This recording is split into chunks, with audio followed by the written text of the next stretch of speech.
সকলকে জানাই শুভ ধনতেরাসের অনেক অনেক শুভেচ্ছা ও ভালোবাসা। আজকে হচ্ছে ধন ত্রয়োদশী বা ধনতেরাস।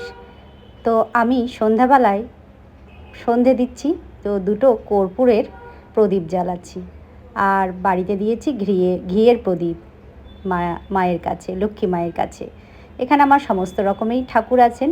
তো প্রথমে আমার মাকে ঘরে দেখিয়ে তারপরে এই যে একটা কর্পূরের প্রদীপ আমি তুলসী মঞ্চে দিলাম, সঙ্গে ধূপকাঠি দিয়ে প্রণাম করলাম।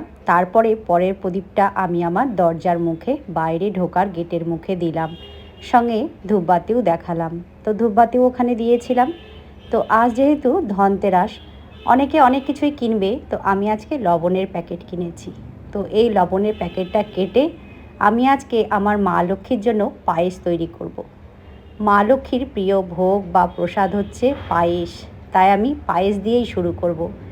তো পায়েসটা বসিয়ে দিয়েছি আর ওই লবণের প্যাকেটটা কেটে এখান থেকে 1 চিমটে লবণ নিয়ে প্রথম আমি মা লক্ষ্মীর ভোগের পায়েসে দিলাম।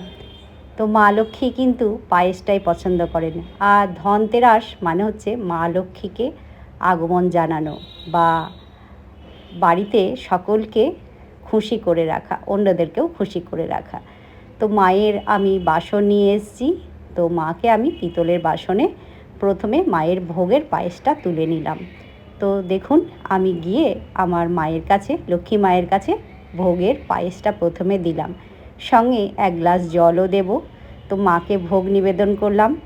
আমি আমার ধন ত্রয়োদশ বা ধনতেরাসটা এভাবে আজকে যাপন করলাম। কেমন লাগলো বন্ধুরা জানাবে।